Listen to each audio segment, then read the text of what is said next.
chức.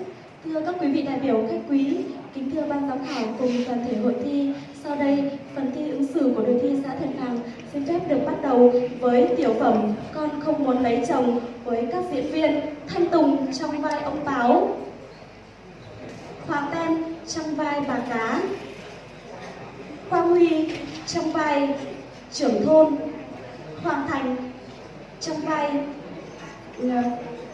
phó chủ tịch xã và Hoài Như trong vai cô giáo. Xin được phép bắt đầu.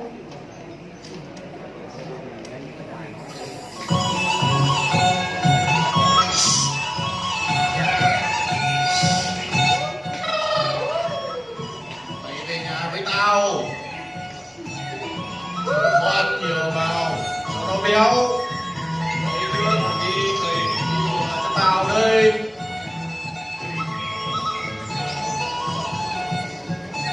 Ê bà đó à, bà nó đâu rồi? Vào đây tao bảo, nhanh lên. Cái gì thế ông đó? Vào đây nhanh lên. Chờ tôi một tí.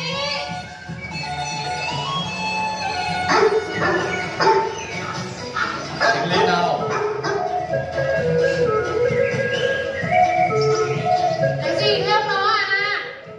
Ê bà nó à, tao bảo này, nhà mình nó nghèo lắm, lại có thêm 5 cái tổ há mồm kia nữa, mà ruộng đất thì không có, trâu thì cũng không. Tình hình cái con khỉ nhà mình nó cũng lớn rồi đấy. Tôi vừa mới sang nhà ông Lìn ở xóm bên uống rượu về, tôi đã hứa cả con gái nhà mình cho nhà người ta rồi đấy, mà cho nó cưới thôi, bớt một cái việc ăn cũng đỡ bà. Ôi ông ơi, không được đâu. Nó còn bé quá, nó mới học lớp 9 thôi mà. Nó có chịu nghe mình không? Học hành làm cái gì nhiều, cái chứ nó có làm no được cái bụng không?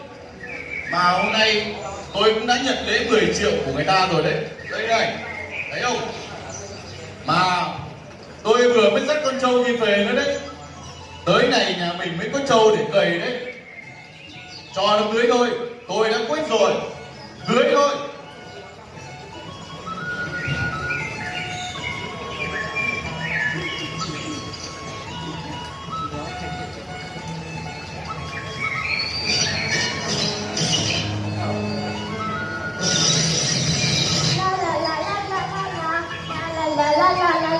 Con chào bố mẹ à. Mỉ đi học về rồi đấy hả con? Thế mình nó đi học về. Ngồi đây tao bảo. Bố bảo gì con à? Tao bảo này, từ ngày mai mày không phải đi học nữa. Mày ở nhà dọn dẹp nhà cửa, dọn dẹp cho nó sạch sẽ vào. Sắp tới cùng mẹ mày đi chợ mua đồ để chuẩn bị cho đám cưới nhá. Nhà mình có ai sắp cưới đâu ạ? Mai con không được nghỉ học đâu. Con có bài kiểm tra đầu kỳ rồi. Chà thằng bố mày đây, về nhà chồng mà cha ngô trên nương con nhá.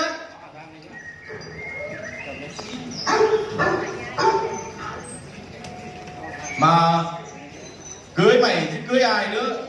Sao ạ? Sao lại cưới con ạ? Con không lấy chồng đâu. Con muốn đi học cùng các bạn. Con gái không phải học hành nhiều làm cái gì cả. Tao với mẹ mày đây này, ngày xưa có học hành gì đâu, bây giờ vẫn sống tốt đấy thầy. Ôi con à, thôi nghe lời bố đi con. Bố mẹ đã quyết như vậy rồi. Thôi nghe lời bố đi con. Con đã không đồng ý đâu. Nếu bố mẹ ép con sẽ chết ngay cho con xem. Mày dám cãi tao à? Mày muốn tao đánh cho mày chết không? Hả? Thế thì con lấy chồng đâu? À, hỏng hết cái bộ ấm chén của tôi rồi.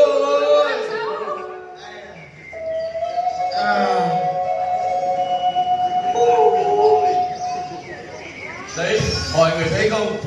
Có con gái chẳng được cái tích sự gì cả. Đấy tôi bảo già rồi còn có. Thôi, không vào trong để bố chăm con.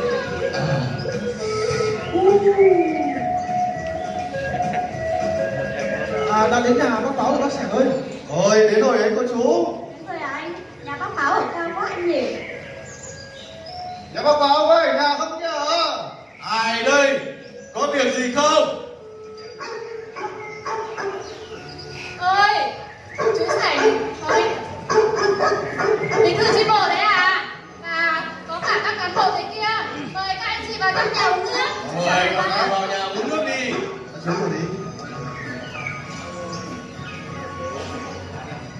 Bà nó rót nước cho tôi đi.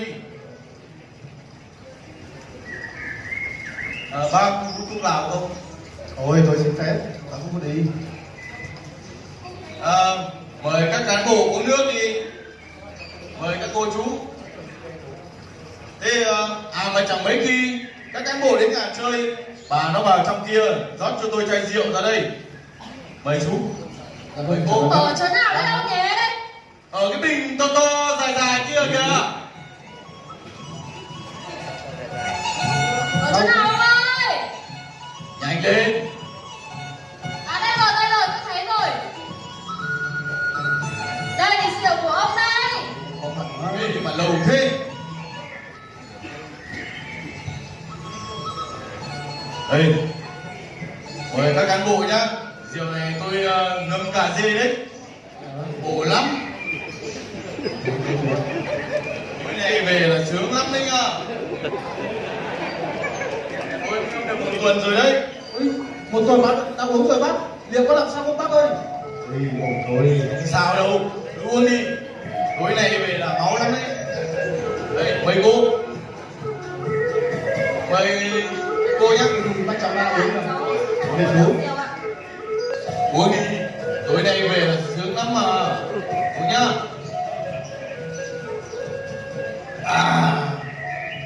Thế hôm nay các cán bộ đến đây có việc gì mà đông thế? Bác bảo đây là anh Bình, phó chủ tịch xã. Bằng kia là cô Mai, giáo viên chủ nhiệm của cháu mình nhà mình. Vâng, thế có việc gì không? Hôm nay chúng tôi đến đây để trao đổi với Linh một chút việc. Mời cô giáo. Thưa hai bác, cháu là cô giáo chủ nhiệm của em Mỹ. Đã 3 hôm rồi nhưng không thấy em Mỹ đi học. Hôm nay chúng cháu đến đây để tìm hiểu nguyên nhân vì sao lại vậy. Em Mỹ có ốm đau hay khó khăn gì không đi học mà không thể báo lại cho nhà trường biết ạ? Cô giáo à, tôi cho nó nghỉ học đấy. Con Mỹ, nó sắp lấy chồng rồi cô à. Ôi vậy ạ? Cô ơi, cô ơi, em không được đi học nữa đâu. Bác ơi, như thế là không được bác ơi. Cô ơi, em không muốn lấy chồng đâu cô ạ. Em muốn được đi học để sau này được làm cô giáo như cô. Cô biết rồi, cô thương em lắm. Thôi, em cứ ngồi xuống đây để cô nói chuyện với bố mẹ nhé. Mẹ ơi, mẹ ơi, con không muốn lấy chồng đâu. Thôi con à, bố đã quyết như vậy rồi. Nghe lời bố đi con. Bố ơi, bố đừng bắt con lấy chồng được không? Bố đừng làm như vậy được không? Mày thì biết cái gì? Mày đi vào trong kia để người lớn nói chuyện. Nhanh lên. Thôi, em cứ ngồi xuống đây với cô để cô nói chuyện với bố mẹ. 15 cán bộ à? Bác Bảo ơi, qua nắm bắt tình hình và bác Sẻng, bí thư chi bộ, trưởng thôn đây cũng báo lại cho cấp ủy chính quyền về trường hợp gia đình bác định tổ chức cưới tảo hôn cho em Mỹ nhà mình. Bác Bảo ơi, như vậy là đi trái với chủ trương của Đảng, là vi phạm pháp luật. Theo điều 8 luật hôn nhân và gia đình, nam từ đủ 20 tuổi trở lên, nữ từ đủ 18 tuổi trở lên mới được đăng ký kết hôn. Bác cưới chồng cho em Mỹ thì em ấy mới được tròn 15 tuổi. Như vậy là không được bác ạ. Cán bộ à, nhà tôi nghèo lắm. Tôi phải cho nó đi lấy chồng thôi, mới có trâu để cày ruộng đấy. Thưa hai bác, em Mỹ đang trong lứa tuổi vị thành niên. Lứa tuổi này đang rất phát triển về mặt thể chất và tâm sinh lý. Nếu hai bác lấy chồng, em Mỹ bây giờ sẽ ảnh hưởng rất lớn đến sức khỏe sinh sản. Hơn nữa, em Mỹ còn là một học sinh rất chăm ngoan, học giỏi. Năm vừa rồi, em còn đạt giải nhì học sinh giỏi cấp huyện. Nếu tiếp tục được đi học, cháu nghĩ em Mỹ sẽ có tương lai đấy bác ạ. Đúng chưa bác ạ? Ây da, đấy, các cô xem, giấy khen nó treo đầy nhà đây này. Có mang ra nấu ăn được không? Mà tôi nói cho các cán bộ biết nhá. Hôm vừa rồi, tôi sang nhà ông Lìn xóm bên đấy. Nhà người ta cho tôi một con trâu đây này, to lắm. Mà sắp tới để cày nương, cày ruộng cho tôi đấy. Con trâu to thật đấy. Còn về tương lai con Mỹ ấy nhá, nó về nhà chồng rồi, nhà chồng nó nhiều ruộng nương, nhiều trâu bò, lợn gà, tương lai ở đấy chứ ở đâu. Không đi học, không đi làm mà ăn, cứ lo học, có mà chết đói các cô chú à. Ê bác Báo à, không được đâu, bác phải nghe con chú ấy chứ. Với lại quy ước hương ước của thôn mình đã quy định hộ nào có con cưới tải hôn là bị phạt đấy. Phạt thì phạt, cái đó nhà trai họ lo hết rồi, mà quy ước hương ước có cho tôi thêm trâu bò, cho thêm ruộng đất được không? Tôi đã quyết rồi, cưới là cưới. Thế rồi. Ơi, các cán bộ vẫn ở đây mà, chúng ta vào đã. Bình tĩnh vào, chúng ta còn nói chuyện các bạn.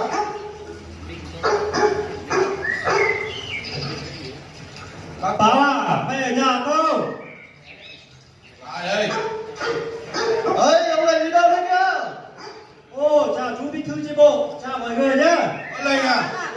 Mày vào nhà uống rượu với tao đi. Thế, Mời nhá, mời. Thế thằng chơi có việc gì đây? tao đi lên cạnh hàng xóm đây thôi mà.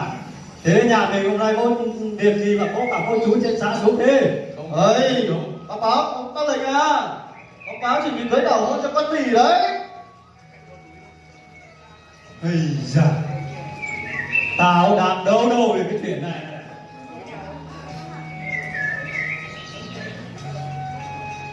Con gái, con rể của tôi hôm qua nó đánh nhau, tao vướng nó giải quyết xong về đây này.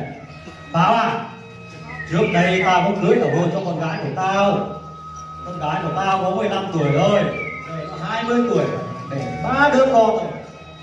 Có một đứa thì do để thiếu tháng, nó yếu ớt lắm mày à. Kinh tế thì không có, bố nó thì suốt ngày nắt chiều thôi mày à.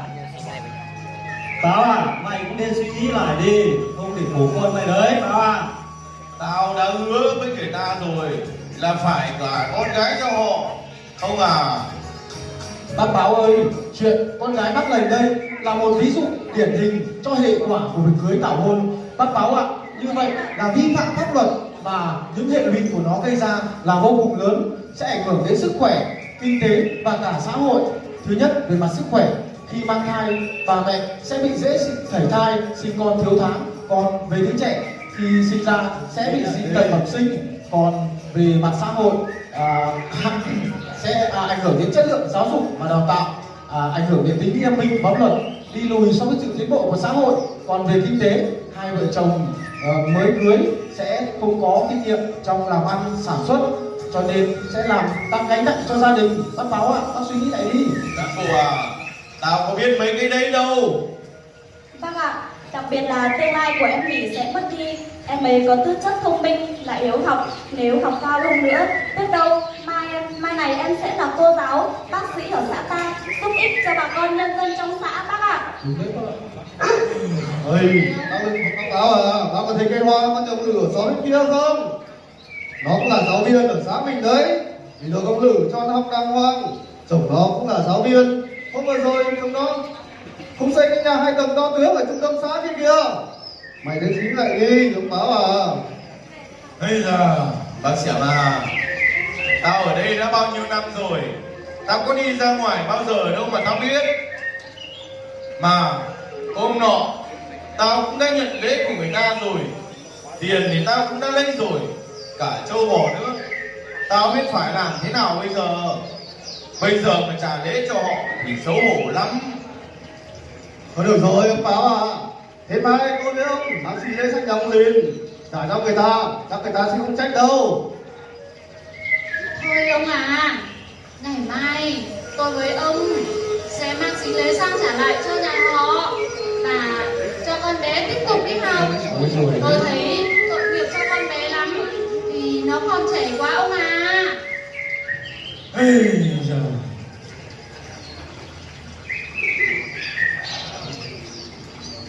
Đây là hôm nay các cán bộ đến đây giải thích cho tôi cũng đã hiểu ra nhiều rồi.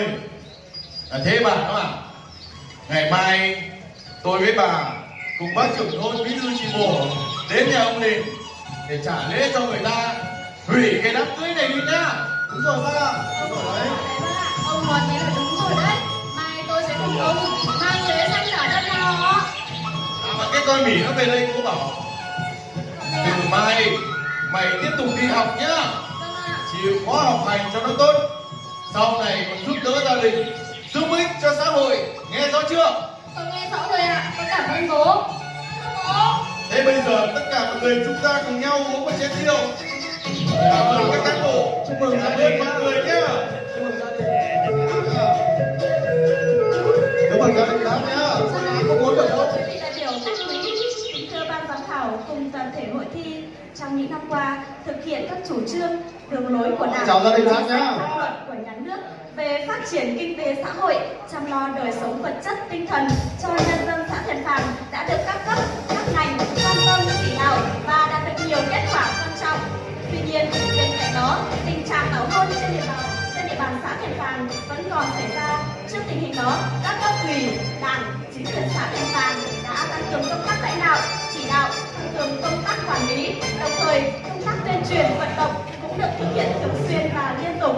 Tỷ lệ tảo hôn hàng năm đều giảm so với năm trước, góp phần thực hiện thắng lợi mục tiêu nghị quyết của Đảng đảm bảo an sinh xã hội.